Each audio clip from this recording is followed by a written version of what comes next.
మన ప్రభువైన యేసుక్రీస్తు నామమునకే మహిమ ఘనత ప్రభావములు చెందునుగాక.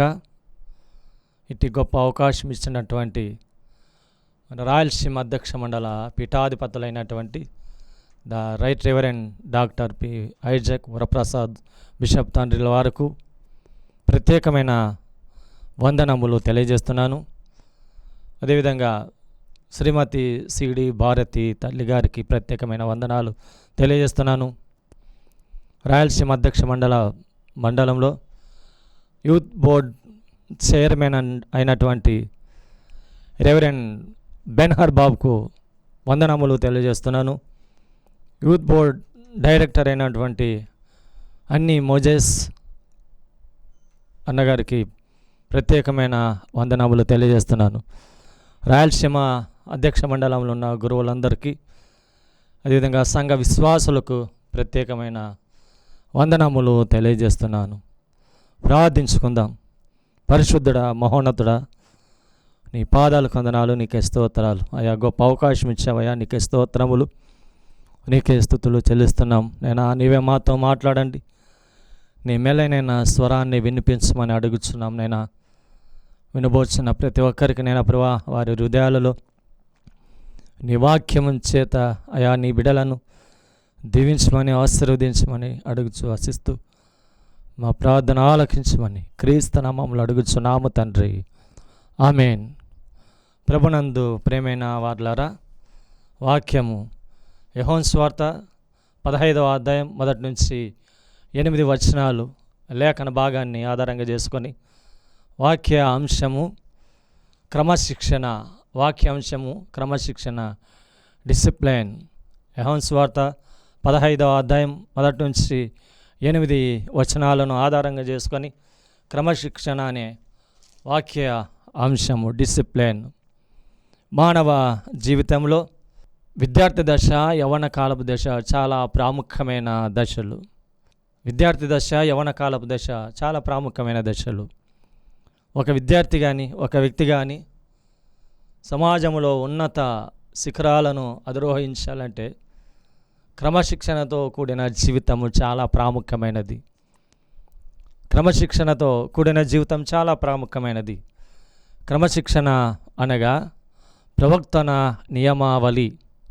క్రమశిక్షణ అనగా ప్రవర్తన నియమావళి అనగా తనను తానే ఇమిడ్చుకోవడం, తనను తాను అదుపులోనికి తీసుకోవడం, వాళ్ళనే అదుపులోనికి తీసుకోవడం. క్రమశిక్షణ అనగా వినయ విధేయతలు. క్రమశిక్షణ అనగా వినయ విధేయతలు అనగా పెద్దలను గౌరవించటం, నీతి నిజాయితీ సత్యాన్ని యథార్థతను అనుసరించి జీవించటం, చెడు ఆలోచన విధానాలను, చెడు పనులను విసర్జించడం, తొలగించుకోవడం. క్రమశిక్షణతో లోకంలో జీవించి ఉన్నత స్థాయిలో జీవించాలని ప్రభుల వారి యొక్క ఆశయమై ఉన్నది. ప్రభునందు ప్రేమైన దేవుని బిడలారా, క్రమశిక్షణ ప్రవర్తన నియమావళి అనగా తనను తాను అదుపులోనికి తీసుకోవడం. క్రమశిక్షణ అనగా ఆదేశాలను, నియమాలను పాటించడం. యేసుక్రీస్తు ప్రభువారు యోహాను సువార్త 15వ అధ్యాయంలో ఆయన ఆదేశాలు ఇచ్చాడు, నియమాలు ఇచ్చాడు. చదవబడిన లేఖన భాగంలో యోహాను సువార్త 15వ అధ్యాయం 1 నుంచి 8 వచనాల్లో ఆదేశాలు ఉన్నాయి, నియమాలు ఉన్నాయి. క్రమశిక్షణ అనగా డిసిప్లైన్. డిసిప్లైన్ అనే ఈ పదము డిసైపులస్ అనే ఆ పదము నుంచి గ్రహించడం జరిగినది. ప్రాచీన లాటిన్ భాష యొక్క డిసైపులస్ యొక్క దాని యొక్క అర్థం ఏమంటే పీపుల్, PUPIL పీపుల్. దాని యొక్క అర్థం ఏమంటే అనుసరించి జీవించడం. యేసుక్రీస్తు ప్రభుల వారిని జీవిత కాలమంతయు అనుసరించి ఈ లోకంలో జీవించాలని ఈ పదాన్ని ఉపయోగించడం జరిగినది. క్రీస్తు శకం 13వ సంవత్సరంలో డిసిప్లిన్ అనే ఈ పదాన్ని మత నిబంధనలలో మతానికి అవలంబించారు. చర్టిస్మెంట్ అనే ఆ పదాన్ని ఉపయోగించి డిసిప్లిన్ అనే పదాన్ని మతములోనికి తీసుకొని రావడం జరిగి ఉన్నది. ఆ పదం యొక్క అర్థం ఏమంటే శిక్ష లేక దండన. మతంలో నివసించేవారు క్రమశిక్షణతో వారి యొక్క విశ్వాసాన్ని, వారి యొక్క దేవునిపై ఉన్న నమ్మకాన్ని కలిగి ఉండుట కొరకై ఈ డిసిప్లిన్ అనే ఈ పదాన్ని క్రీస్తు శకం 13వ శతాబ్దంలో మతంలోనికి తీసుకొని రావడం జరిగి ఉన్నది. డిసిప్లిన్ అనే ఈ పదాన్ని ఇబ్రూ భాషలో మ్యూషర్ అని అంటారు. ఆ పదానికి ఒక అర్థం ఏమంటే, మ్యూషర్ అనే పదానికి అర్థం ఏమంటే the strenuous cultivation of the రైట్యూస్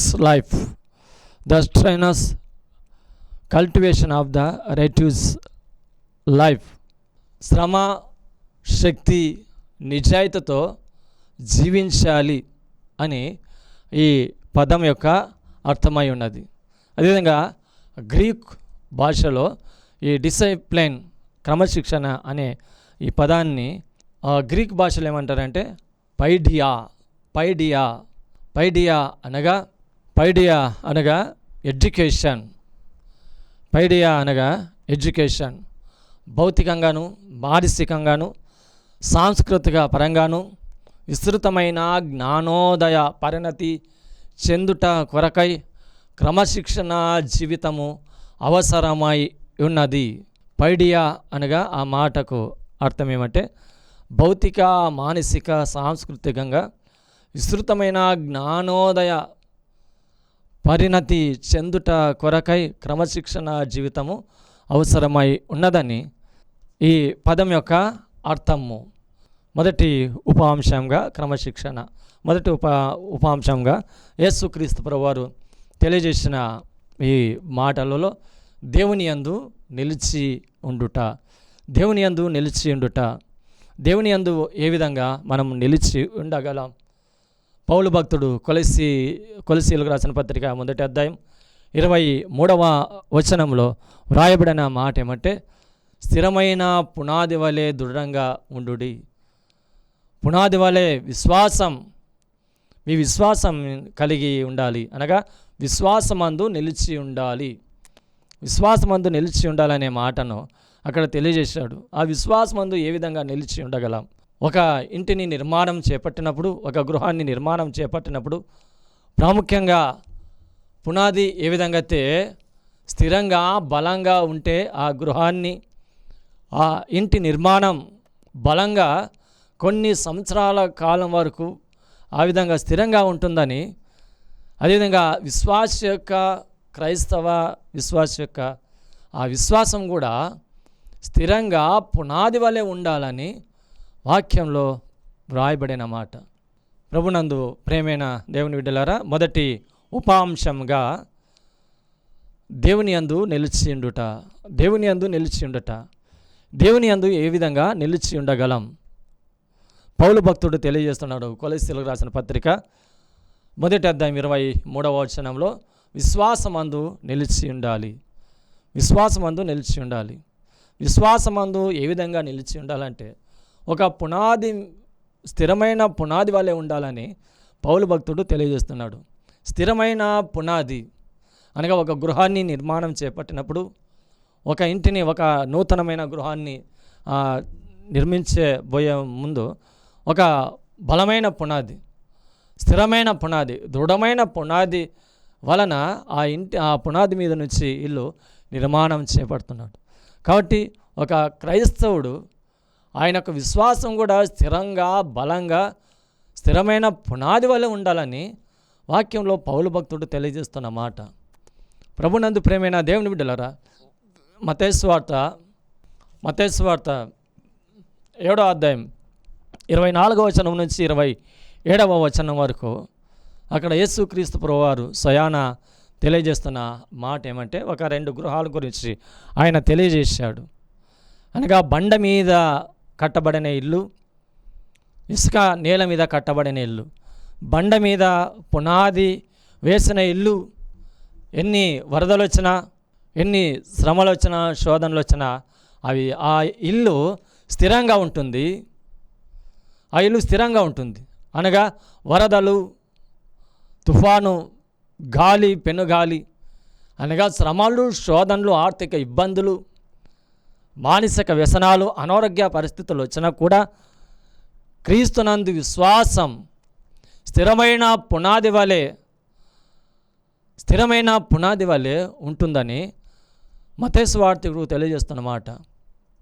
ప్రభునందు ప్రియమైన దేవుని బిడ్డలారా, విశ్వాసము స్థిరమైన పునాది వలె లేకుండా ఇసుక మీద కట్టిన ఇల్లు వరదలు వచ్చినా పోతాయి, గాలి వచ్చినా పోతాయి, తుఫాన్లు వచ్చినా పోతాయి, పడిపోతాయి.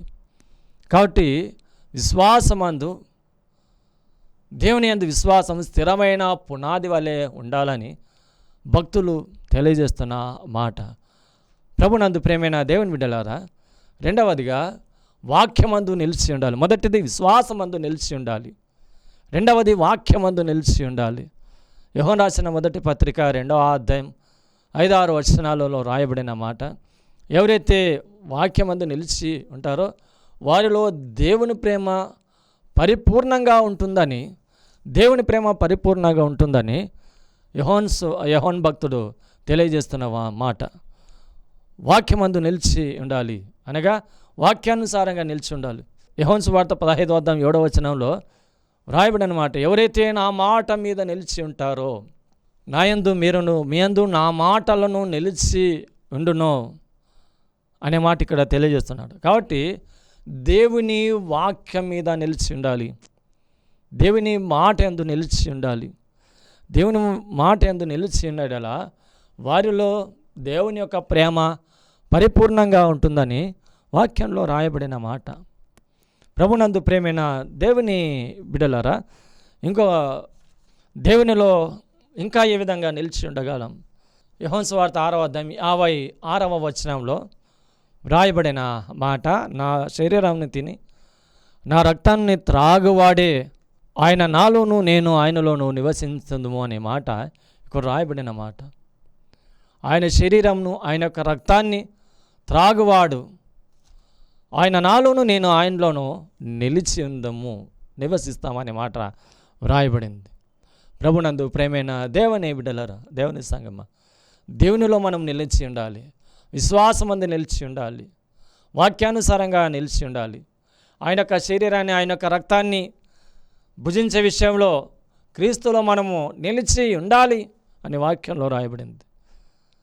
ఎవరైతే నా మాట వినకుండా, ఎవరైతే నా మాట యందు నిలిచి ఉండని ఎడల, యోహాను సువార్త 15వ అధ్యాయం 6వ వచనంలో వ్రాయబడిన మాట, ఎవడైతే నా యందు నిలిచి ఉండని ఎడల వాడు తీగవలే బయట పారవేయబడననే మాట రాయబడింది. ప్రభునందు ప్రేమైన దేవుని బిడ్డలరా, దేవుని యందు మనం నిలిచి ఉంటేనే ఆత్మీయ ఫలాలు ఫలించేవారుగా మనం ఉంటామని వాక్యంలో రాయబడింది. ఆయన యందు ఎవరైతే నిలిచి ఉండరో వారు తీగవలే బయట పారవేయబడుననే మాట రాయబడింది. తీగవలే బయట పారవేయబడను, మనుషులందరూ కూడా పోగు చేసి దానిని ఒక అగ్నిలో వేల్చి కాల్చివేయబడననే మాట రాయబడింది. కాబట్టి బయట పారవేయబడను అనే మాటకి గ్రీక్ భాషలో ఐరో అనే మాట ఉపయోగించారు. బయట పారవేయబడననే మాటను టేక్ అవే అనే పదాన్ని ఉపయోగించారు ఇంగ్లీష్లో. గ్రీకులో ఐరో అనే మాట, ఐరో అనగా put up, cut up, to lift up, cut up, to lift up, take away అనే పదాలను ఆ బయట పారవేయబడననే ఆ మాటకు గ్రీకు యొక్క క్రియాపదం ఐరో, గ్రీకు యొక్క క్రియాపదం ఐరో, ఆ పదానికి అర్థం ఏమంటే take away, cut off, to lift up. ప్రభునందు ప్రేమైన దేవుని బిడ్డలారా, పౌలు భక్తుడు హెబ్రీయులకు రాసిన పత్రిక 6వ అధ్యాయం 7-8 వచనాలలో ఏమని రాయబడిందంటే, భూమి తరచుగా తన మీద వర్షం పడినప్పుడు ఆ వర్షపు నీరు త్రాగి వ్యవసాయదారునికి తనకు అనుకూలమైన పైరులను ఇచ్చి ఫలమిచ్చి అతన్ని ఏ విధంగా అయితే సంతోషపరిచి దేవుని యొక్క ఆశీర్వాదాలను దేవుని యొక్క దీవెనలను పొందుకోవడానికి అర్హత కలిగిన వ్యక్తిగా ఉంటాడు. ఆ విధంగా అది పైరులు ఇచ్చుటకు ఆ భూమి ఫలాల్ని ఇస్తుంది. కాబట్టి ఆ భూమిలో పనికిరాని చెట్లు, ముండ్ల పొదలు, గచ్చు పొదలు మలిచిన ఎడల ఆ వ్యక్తి వాటిని తీసివేసి, పనికిరాని వాటిని తీసివేసి అగ్నిలో వేసి కాల్చివేయబడననే మాట రాయబడింది. కాబట్టి బయట పారివేయబడను, ఆయనలో నిలిచి ఉండని ఎడల తీగ వలె తీసి పారవేయును అనే మాట రాయబడింది. కాబట్టి దేవునిలో మనం నిలిచి ఉండాలి. దేవునిలో ఏ విధంగా నిలిచి ఉండాలంటే విశ్వాసం అందు నిలిచి ఉండాలి, వాక్యానుసారంగా నిలిచి ఉండాలి. ఆయన శరీరాన్ని, ఆయన యొక్క రక్తాన్ని భుజించే విషయంలో మనము నిలిచి ఉండాలి. రెండవ ఉపాంశంగా పవిత్రులై ఉండాలి. పవిత్రులై ఉండాలి. యోహాను సువార్త 15వ అధ్యాయం 3వ వచనంలో, మీరు నా మాటల యందు పవిత్రులై ఉన్నారు, నా మాటను బట్టి మీరు ఇప్పుడు పవిత్రులై ఉన్నారనే మాట యేసు ప్రభుల వారు ఆయన స్వయాన్న తెలియజేస్తున్నాడు. ప్రభునందు ప్రేమైన దేవుని బిడ్డలారా, పవిత్రత అనగా క్లీన్, ప్యూరిఫై, ఈ మాటకు గ్రీక్ భాషలో కథైరో, పవిత్రత, క్లీన్, టు ప్యూరిఫై, ఆ పదానికి గ్రీక్ పదం కథైరో. ఇబ్రూ భాష పదం ఏమంటే, ఇబ్రూ భాష పదము తెహార్, ఇబ్రూ భాష పదం తెహార్ అనే మాట ఉపయోగించారు. పనికిరాని ఆలోచన విధానములను, చెడు ఆలోచన విధానాలను హృదయంలో నుంచి తొలగించుకొని పవిత్రంగాను పరిశుద్ధంగాను ఈ లోకంలో జీవించాలని ప్రభుల వారు ఆశ కలిగి ఉన్నాడు. హెబ్రీయులకు రాసిన పత్రిక 6వ అధ్యాయం 4వ వచనం నుంచి 8వ వచనంలో వ్రాయబడిన మాట ఏ విధంగా ఉన్నదంటే, ప్రభునందు ప్రేమైన వారులారా, ఒక వ్యక్తి దేవుని యందు ఆత్మీయ జీవితంలో అభివృద్ధి చెంది పరిశుద్ధ పరలోక సంబంధమైన ప్యూరిఫై, పవిత్రత, క్లీన్ అనే మాట కథైరో అనే గ్రీక్ భాషలో నుంచి తీసుకోవడం జరిగింది. ఇబ్రూ భాష పదం తెహార్. హెబ్రీయులకు రాసిన పత్రిక 6వ అధ్యాయం 4వ వచనం నుంచి 8వ వచనాల వరకు అక్కడ రాయబడిన మాట, దేవుని యందు వెలిగింపబడిన వారు పరలోక సంబంధమైన వరములను రుచి చూచిన వారు, పరిశుద్ధాత్మలో ఏకమై ఉన్నవారు, దేవుని వాక్యానుసారంగా బలంగా స్థిరంగా నిలిచిన వారు, కొన్ని సంఘటనలు వారి యొక్క జీవితంలో, వారి యొక్క కుటుంబంలో కానీ ఎక్కడైనా జరిగిన ఎడల వాక్యానుసారంగా జీవించిన జీవితాన్ని నుంచి వారు తొలగిపోయి వాక్యానుసారంగా జీవించే జీవితం నుంచి తప్పిపోయిన ఎడల తిరిగి వారిని నూతన పరచుట అసాధ్యం. ప్రభునందు ప్రేమైన వారులారా, దేవుడు అంటున్నాడు, పరిశుద్ధత కలిగి జీవించుడి. హెబ్రీయులకు రాసిన పత్రిక 12వ అధ్యాయం 14వ వచనంలో, పరిశుద్ధత లేకుండా ఎవరు ప్రభుని చూడరు, పరిశుద్ధత లేకుండా ఎవరును ప్రభుని చూడరు. ప్రభునందు ప్రేమైన వారులారా, దావీదు మహారాజ్ 51వ కీర్తన 51లో ఆయన చేస్తున్న ఒక గొప్ప పశ్చాత్తాప ప్రార్థన. ఏమని ప్రార్థన చేస్తున్నానంటే ఆయన, నేను పవిత్రుడిగా అగుటకు ఇస్సోపుతో నన్ను నా పాపమును పరిహరింపము,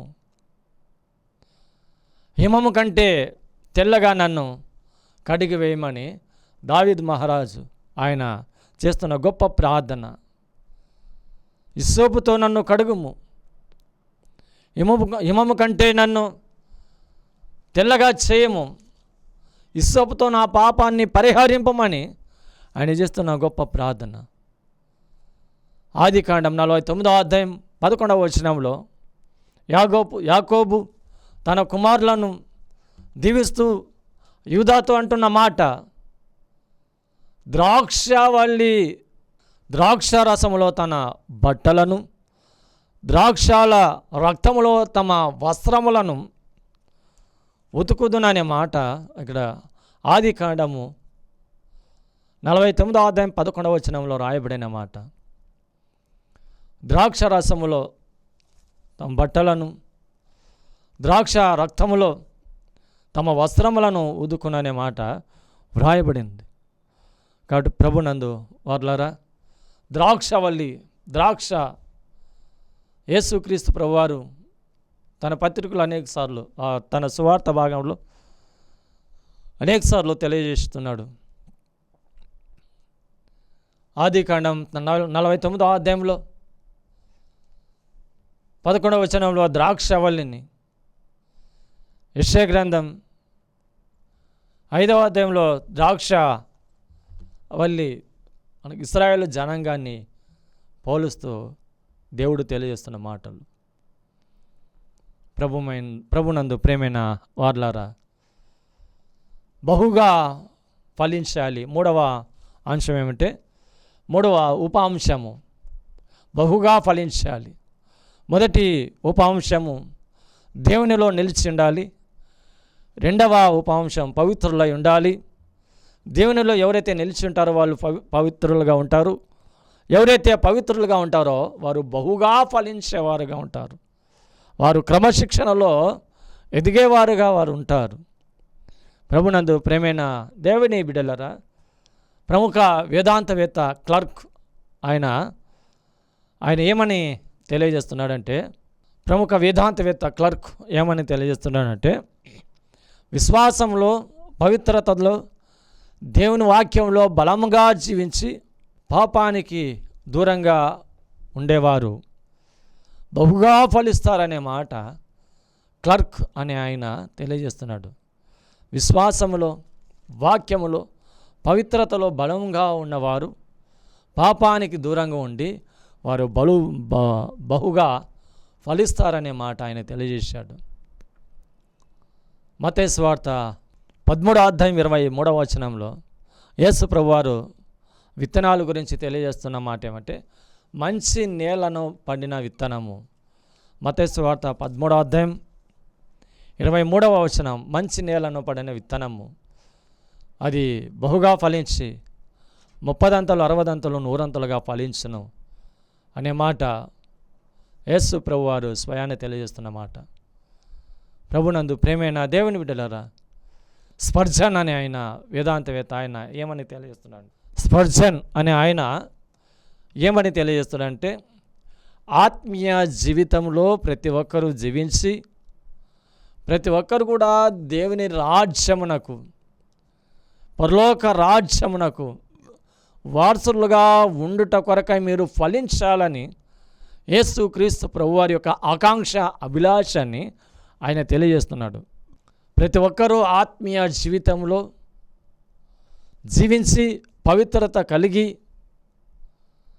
జీవించి పరలోక రాజ్యంలో చేరుట కొరకై మీరు బహుగా ఫలించుట యేసుక్రీస్తు ప్రభుల వారి యొక్క ఆకాంక్ష, అభిలాషాన్ని ఆయన తెలియజేస్తున్నాడు.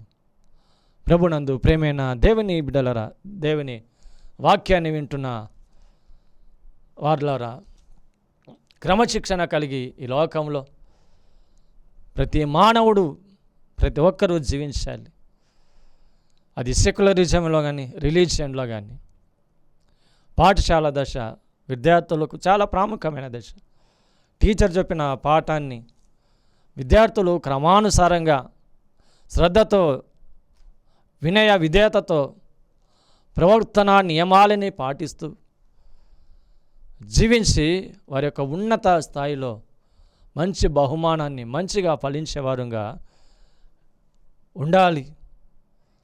అదేవిధంగా క్రమశిక్షణ లేకుండా, క్రమశిక్షణ రహితంగా జీవించి వారి యొక్క బాల్య జీవితాన్ని నాశనం చేసుకొని చెడు ఆలోచనలకు, చెడు అలవాట్లకు అలవాటు పడి సమాజంలో విచ్చలవిడిగా జీవించి అనేక రీతులుగా నాశనానికి వారి యొక్క జీవితాన్ని వారు నాశనం చేసుకునే వారు ఉన్నారు. ప్రభునందు ప్రియమైన వారులారా, 2 దినాల క్రితం జరిగిన సంఘటన. ఒక వ్యక్తి, ఆయన మంచి విద్యావంతుడే,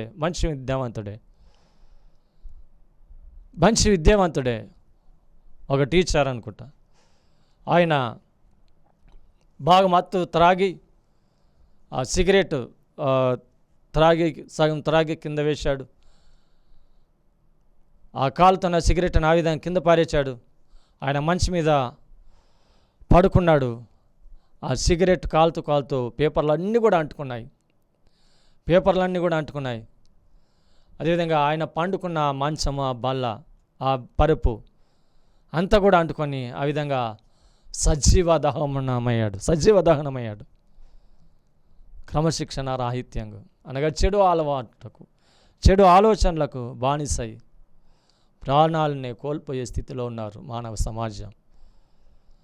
విద్యార్థులుగా ఉన్నవారు, దేవుని యొక్క ఆత్మీయ జీవితంలో విశ్వాసులుగా సంఘంలో ఉన్న బిడ్డలు చెడు ఆలోచనలను, చెడు వ్యసనాలను తొలగించుకొని క్రీస్తులో బలంగా జీవించి ఆత్మీయ రాజ్యానికి వారసులుగా ఉండాలని దేవుని యొక్క ఆశ, ఆకాంక్ష. అందుకొరకే క్రమశిక్షణ చాలా అవసరం. యేసు ప్రభువారు అంటున్నారు, నాయందు మీరును నిలిచి ఉండిన యెడల మీకు ఏది ఇష్టమో అది అడుగుడి అంటున్నాడు. నాలో నిలిచి మీరు ఫలించుడి, నాకు వేరుగా ఉండి మీరేమీ చేయలేరని యోహాను సువార్త 15వ అధ్యాయంలో రాయబడిన మాట. కాబట్టి ఆయనకు వేరుగా ఉండి మనం ఏది కూడా చేయలేం. కాబట్టి యేసు ప్రభువారు మనకు అధికారి, ఆయన మన ప్రభు, మనకు రారాజు. కాబట్టి ఆయన మాటకు లోబడి ఆయన ఇచ్చిన ఆ వాక్యానుసారంగా ఈ లోకంలో జీవించి ప్రభుల వారికి సాక్షులంగాను ఈ లోకంలో జీవించే వరంగా మనం ఉండాలి. ప్రభునందు ప్రేమైన దేవుని బిడ్డలారా, క్రమశిక్షణ కలిగి దేవుడు మనకిచ్చిన జీవిత కాలం అంతా కూడా ప్రభుల వారికి సాక్షులుగా జీవించాలి. దేవుడు అంటున్నాడు, నీ అధికారికి లోబడి నువ్వు జీవించము. మన పైనున్న అధికారులను క్రమశిక్షణతో వారితో మనం మెలిగిన ఎడల మన మీద ప్రభుల వారు జాలి చూపించి కృప చూపించే దేవుడుగా ఉంటున్నాడు. కాబట్టి క్రమశిక్షణ జీవితాన్ని కలిగి ఈ లోకంలో జీవించాలని కోరుచు ఈ మాటలను నేను ముగిస్తున్నాను. ప్రార్థించుకుందాం. పరిశుద్ధుడా, నీ పాదాలకు వందనాలు అయ్యా. గొప్ప అవకాశం ఇచ్చావు తండ్రి, నీకే స్తోత్రాలు, నీకే స్తుతులు. ప్రతి మాటను స్పష్టంగా సరళంగా మాకు తెలియజేశావు. నేను ప్రతి ఒక్కరూ చూచుటకు సహాయం చేయమని, కృపచమని ఇట్టి అవకాశం ఇచ్చిన నీ పాదాలకు వందనాలు, నీకే స్తోత్రాలు చెల్లిస్తూ క్రీస్తు నామములో అడుగుచున్నాము తండ్రి, ఆమేన్.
చేరినాను యేసయ్యా, పాపిని కృప చూపవయ్యా, నాకు చేరితిని యేసయ్యా.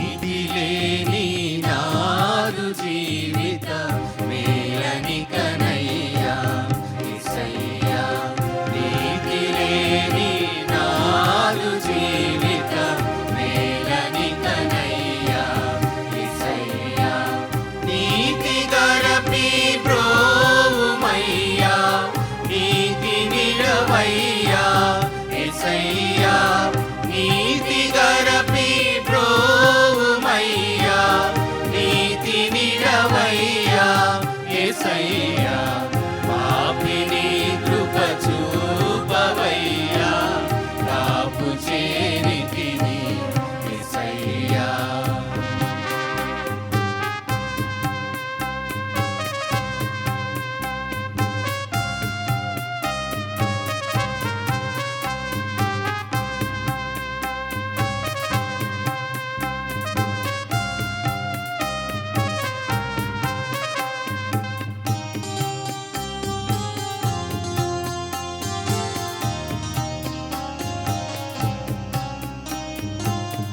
నీదు సిలువలోని ప్రేమ పెంచతరమౌనా యేసయ్యా, నీదు సిలువలోని ప్రేమ పెంచతరమౌనా యేసయ్యా, నాదు కలుషమంత బాపి కనికరింపుమా యేసయ్యా, నాదు కలుషమంత బాపి కనికరింపుమా యేసయ్యా, పాపిని కృప చూపవయ్యా, నాకు చేరితిని యేసయ్యా.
యేసయ్యా శుద్ధ హృదయము చేసినను నీ సుతునిగా చేయు యేసయ్యా పాపిని కృప చూపవయ్యా కాపు చేరి